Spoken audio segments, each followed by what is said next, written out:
गुरु प्यारी साध संगत जी, आप सभी को प्रेम भरी राधा स्वामी जी।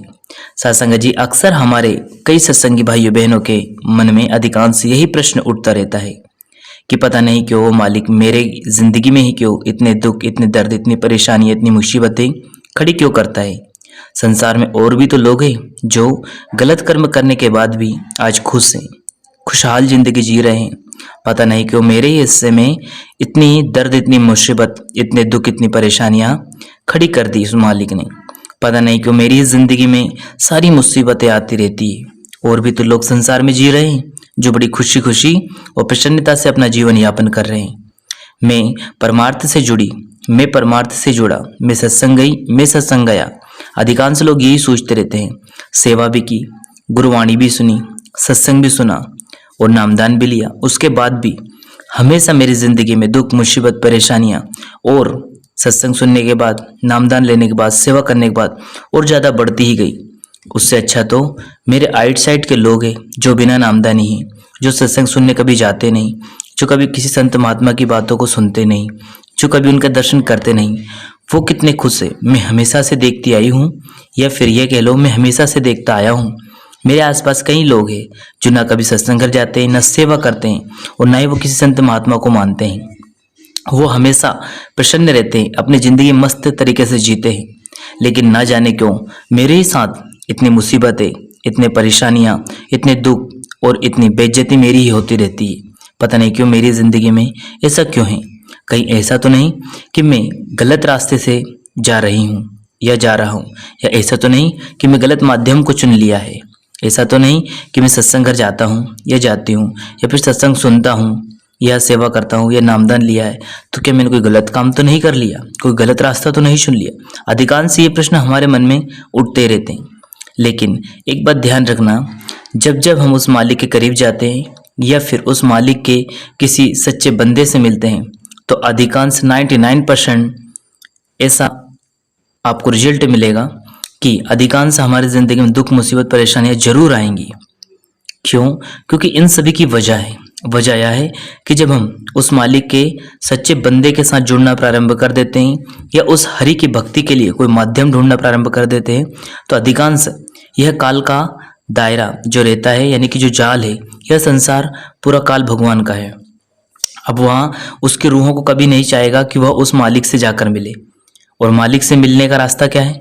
संत महात्माओं की शरण में जाना, उनके सत्संगों को सुनना, उनके दर्शन करना और उनके द्वारा जो नाम धन है वो जब हमें देते हैं उसको ग्रहण करना और उसका सुमरन करना। यदि रूहें उस कुल मालिक के भेजे हुए सच्चे बंदे के सत्संग में जाएंगी, वहाँ की सेवा करेंगी, वहाँ का प्रसाद ग्रहण करेंगी और उनके द्वारा नामदान की जो बख्शिश की उसका सुमरन करेंगी तो काल भगवान के चंगुस में से वहाँ रूहें निकल जाएंगी और वहाँ उस मालिक के दरबार में पहुँच जाएंगी। तो काल यह सब देखकर अपना जाल बिछाता है और वहाँ कभी भी किसी भी रूह को सतमार्ग यानी कि सत्संग की ओर जाने ही नहीं देता। अगर कोई गलती से या कोशिश करके सत्संग में चला भी गया तो वह काल ऐसा जाल यानी कि ऐसा माहौल बना देता है उसका कि वह परेशान हो जाता है और उसके मन में यह प्रश्न आ जाता है कि मैं जब से सत्संग गया हूँ, जब से सेवा करने लगा हूँ, जब से संत महात्मा की शरण में गया हूँ, तब से मेरी जिंदगी में लगभग 99% से ऊपर दुख मुसीबतें आना शुरू हो गई। तो वहाँ इन सभी माहौलों को देखकर उस रास्ते को छोड़ ही देता है और जैसे छोड़ता है वापिस से वह सुखी और प्रसन्न हो जाता है। अब इसका कारण है क्या? देखिए, वहाँ मालिक के घर जब हम जाते हैं, सत्संग सुनते हैं, उनके दर्शन करते हैं तो वह मालिक हमारे न जाने कितने जन्मों के कर्म ऐसे गंदे हैं जिनके कारण कि हम 84 के जेल खाने में फंसे रहते। वो काल कभी नहीं चाहता कि 84 के जेल खाने से निकले। अब जब हम गुरु की शरण में जाएंगे, उनके सत्संगों को सुनेंगे, उनके दर्शन मात्र करेंगे तो हमारे जो पुराने जन्मों के कर्म हैं वह सूली के सूल बन के खत्म होते चले जाएंगे। अब देखिए, हमने अगर किसी चीज को शुरुआत से लेके अंत करना है तो सामने तो लाना पड़ेगा। जैसे किसी कंप्यूटर पे कोई चीज डिलीट करना है या मोबाइल में डिलीट करना है तो उसको पहले स्क्रीन पे लाना पड़ेगा, फिर उसे देखकर डिलीट करना पड़ेगा। ठीक इसी प्रकार से हमारी जिंदगी में जो हमने इतनी जीवन यापन किया, जितनी हमने योनियां धारण करी थी, न जाने कितने जन्मों के हम पाप लाद कर बैठे, तब उनको धीरे धीरे करके संत महात्मा अपनी शरण में हमें बुलाकर उन कर्मों को समाप्त कर देते हैं।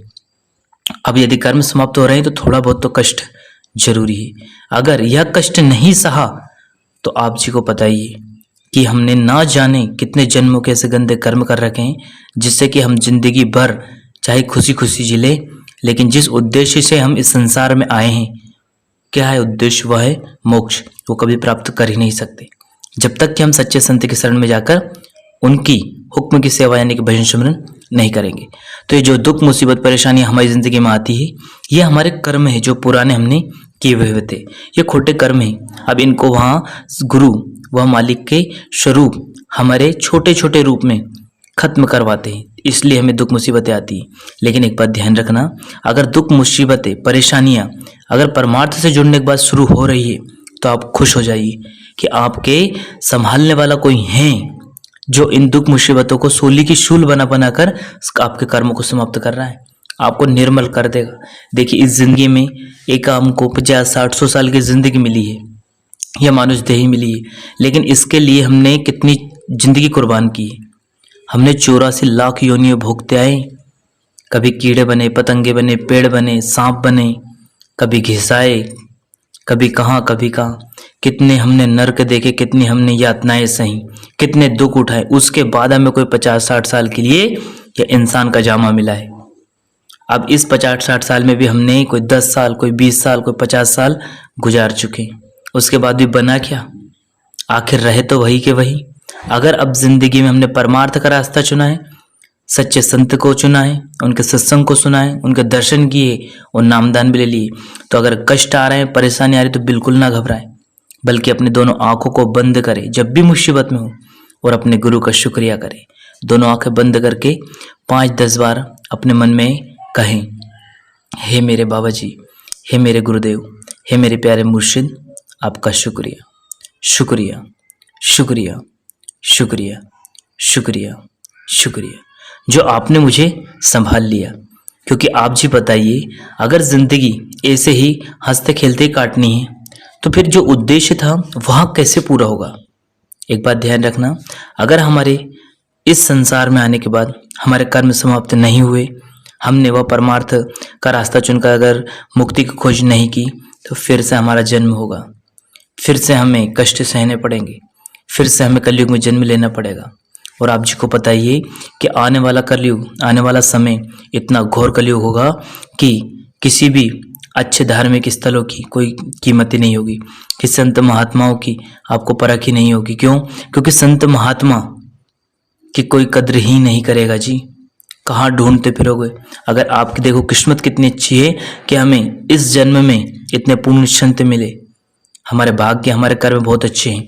अब वो मालिक तो चाहता है हमें कि हमारी मुक्ति हो, तभी तो हमें वो रास्ता दिखाया, तभी तो हमें उसके सच्चे बंदे से मिलाया, तभी तो हमारी जिंदगी में ऐसे गुरु को भेजा जो हमें ईश्वर के दर्शन करा सके।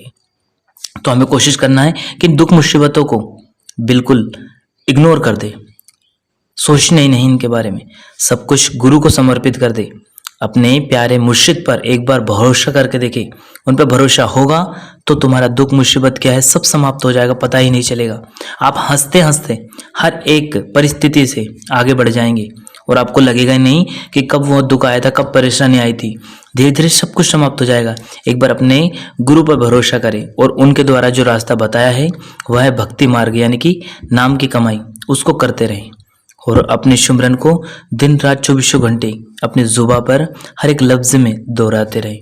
फिर देखिएगा आपका काम बनता ही चला जाएगा, कभी बिगड़ेगा ही नहीं। तो कोशिश करें इन बातों में कभी ना सोचें, ना पड़े कि मेरे आइट साइड जो लोग रहे वो बड़े खुश हो रहे हैं, वो परमार्थ से नहीं जुड़े तो भी खुश है। अरे भाई खुश तो आप होइए कि मालिक ने आपको ऐसे रास्ते पर चलाया है जो सूली की सूल बनाकर, यानी बहुत बड़ी मुसीबत, बहुत बड़े दुख से हटाकर आपको बहुत छोटे छोटे दुख से आपके कर्मों को समाप्त कर रहा है। और ये कर्म जिस दिन समाप्त हो गए, आप अंदर से निर्मल हो जाएंगे। आपके आत्मा पर जो पर्दे कर्मों के चढ़े हुए सब समाप्त हो जाएंगे और वह दिन कितना शानदार और कितना सोना होगा, वो लम्हा कितना खुश किस्मती होगा कि हम अंदर मन में हमारे नूरी स्वरूप सदगुरु के दर्शन करेंगे, उस परमात्मा के घर से आ रहे उस अनंतनाथ को सुनेंगे और दिव्य प्रकाश को देखेंगे। ये तभी तो होगा जब हम हमारे जन्मों के, कई जन्मों के कर्मों को समाप्त करेंगे और ये कर्मों के जन्मों के जो कर्म है कैसे समाप्त होंगे? नाम से, भजन से, सिमरन से और गुरु की दया मेहर से।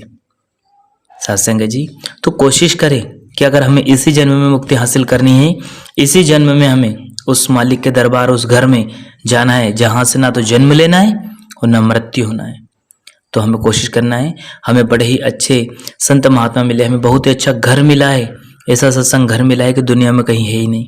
हमें ऐसे पिता मिले हैं जो दुनिया में है ही नहीं, पूरी कायनात में ढूंढ लो, अगर ऐसा प्रेमी पिता मिल जाए तो फिर बात ही कोई और होती।